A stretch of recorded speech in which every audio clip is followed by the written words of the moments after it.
While Duke Gardens is closed as part of Duke University's campus-wide health and safety policies to slow the spread of COVID-19, Duke Gardens is developing a special partnership with Durham Public Schools and today with the Museum of Life and Science to find safe ways to work with individual teachers and small groups to bring the garden to you and to encourage learning outside from wherever you are.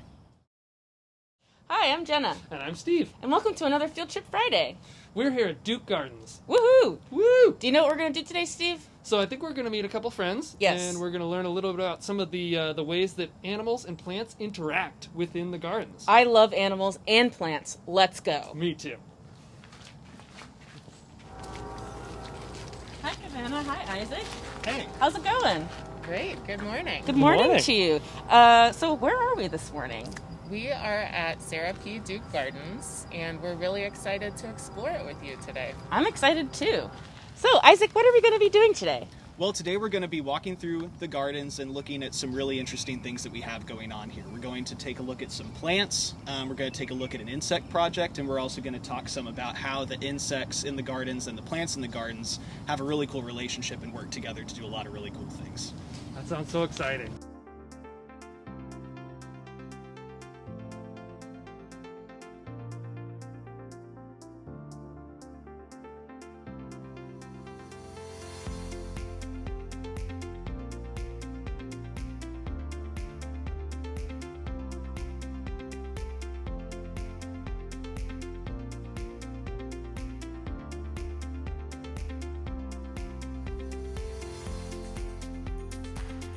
So, Savannah, I know that a big part of your job is helping people understand the importance of plants.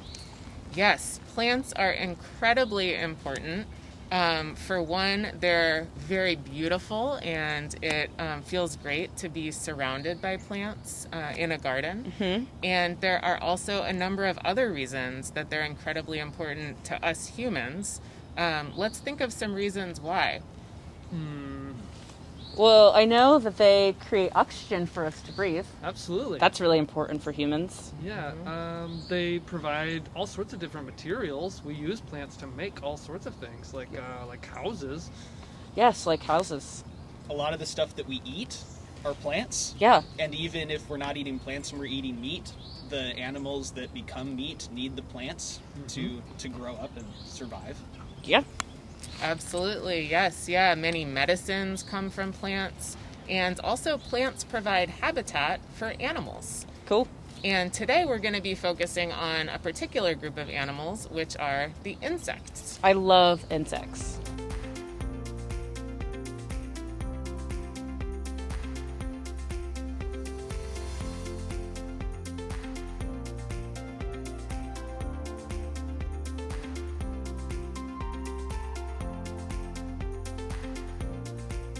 We're here at one of the entrances to the Bloomquist Garden of Native Plants, and this is one of the areas where we have a lot of plants that grow right here in North Carolina. Kavana, do you want to tell us a little bit more about this area? Sure, yeah.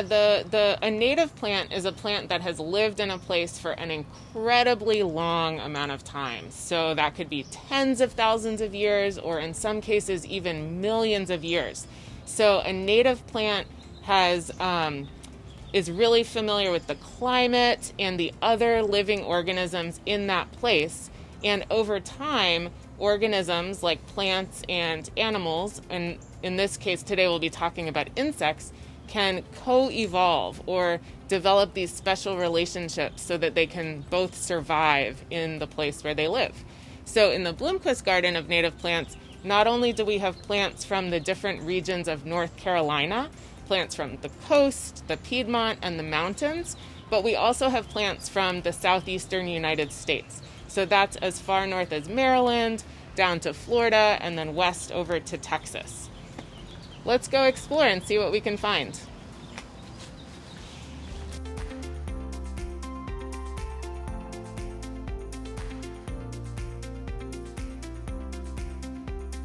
So I love insects, and I'm really excited to talk a little bit more about insects. Do you want to share some things that y'all know?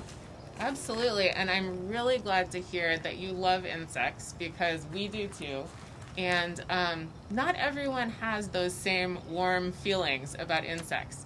No matter how you feel about them, though, they're incredibly important to have around.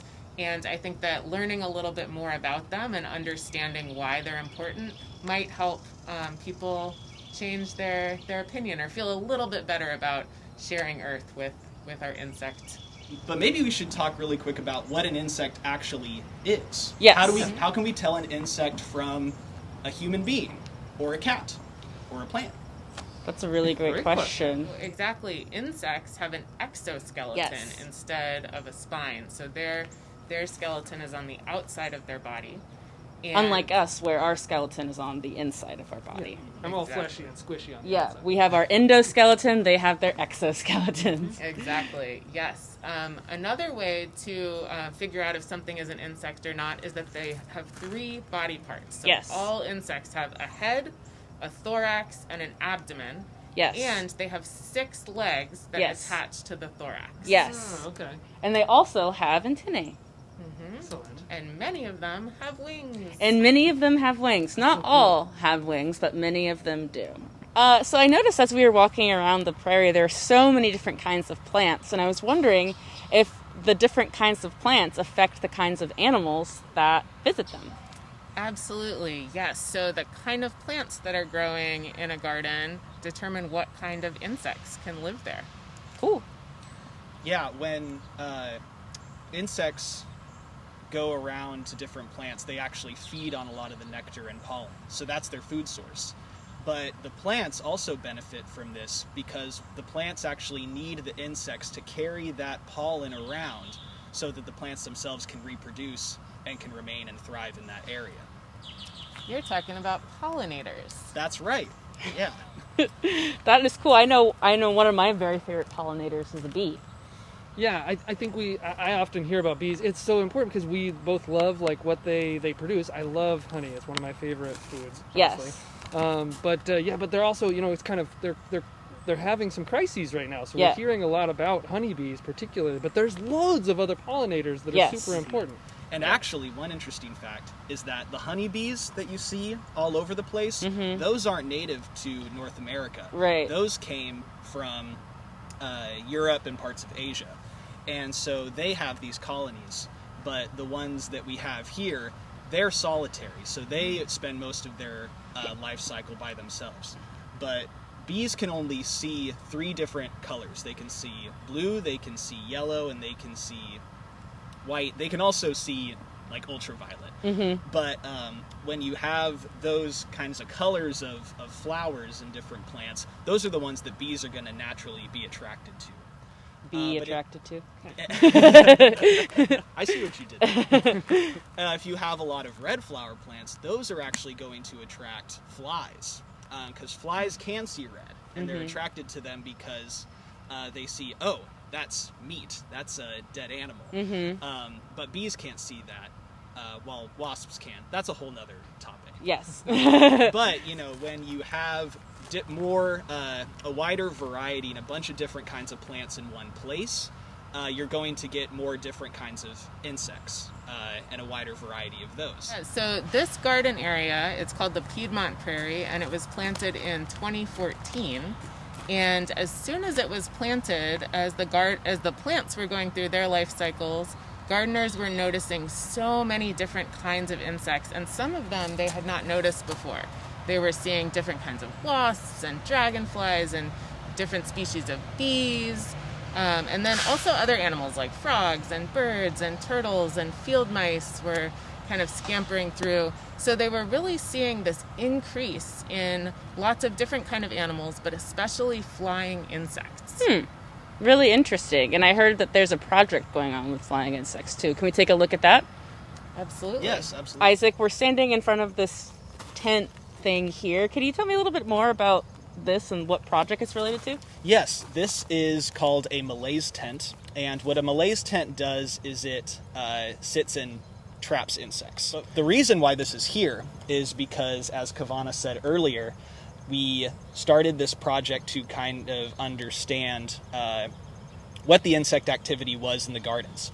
So we had 3 of these malaise tents, and we put one here in the prairie. We put one in the Discovery Garden, which is another part of Duke Gardens.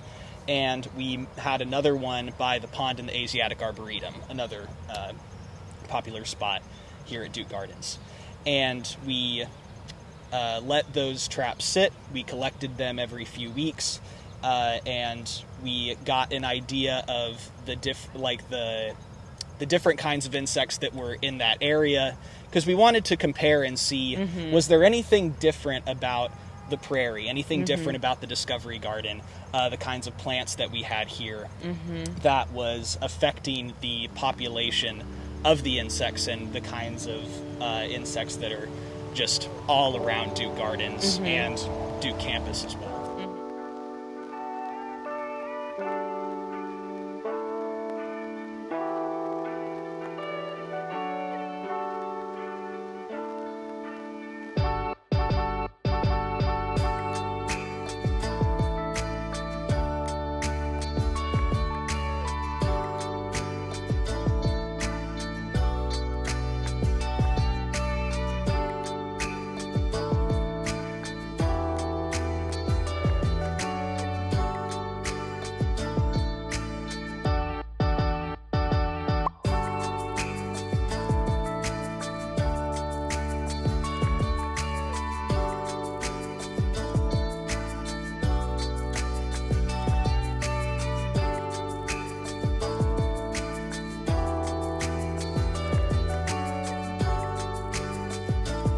All insects lay eggs and go through a process of changing over their life cycle called metamorphosis. And we wanted to show you a few examples of some insects that we found around the garden that you might be familiar with and that students might be familiar with. So we have this here, which is an insect that makes a very loud sound during sunny summer days. You might recognize it. It is a cicada. And we can see it's got the head, the thorax, the abdomen, the 6 legs attached to the thorax. And this is an adult cicada. And adult cicadas lay their eggs in the branches of trees. So those eggs are laid inside a small branch, and then when they hatch, they drop down into the soil, and the larva burrows down into the soil and feeds on tree roots for 3 to 5 years until they emerge looking something like this. And then this is actually the empty shell of what was once the larva. So you can see there's a split down the back, and then the adult emerges out of this shell to continue on with the last stage of its life cycle. So cool. And at this time of year, it's October. We're probably going to have our first frost pretty soon. So a lot of insects are kind of eating to either burrow underground to spend their winter underground, or some of the adults before the frost will lay eggs and die, so that the next generation of insects will emerge when it warms up next spring. So this is the egg case of a praying mantis, and this egg case could contain up to 200 praying mantis eggs inside. And this is one from last year. So the praying mantises have already hatched out of here. So back in the spring, they emerged from this egg case and grew into adults over the summer, and then this is the time of year when those adults will be laying egg cases that look like this to hatch next spring. So we've talked about how insects feed off of plants and use them as a food source, but now we get to talk about how plants actually use insects for their food. We're going to talk about some carnivorous plants. Yeah, so here we've got a couple different kinds of carnivorous plants. We have some pitcher plants that have this kind of tube-shaped leaf that has an opening on top and a little flap that covers the opening. And then down here we've got some Venus flytraps. So how does a Venus flytrap work, Kavana? Yeah, so Venus flytraps have these small modified leaves that are kind of positioned like this, and they have kind of eyelashes on the ends of their leaves, And inside the part of the leaf that I'm using my palms to represent, they have a little trigger hair that can sense when something touches it. And if something touches the trigger hair 2 or 3 times, that signals those leaves to snap shut. And so if there's an insect or a spider or some other little critter, sometimes snails will go in there or roly-polies, then they'll close around that insect, and then they have digestive enzymes that will digest the insect that's in there. Anna and Isaac, thank you so much for sharing a little bit of our collective Durham ecosystem with us. It was so wonderful to learn all of those incredible natural stories that are just happening every day right around us. It was really our pleasure. Thanks for joining us. Had so much fun. Thank you so much. Thank you. Bye-bye.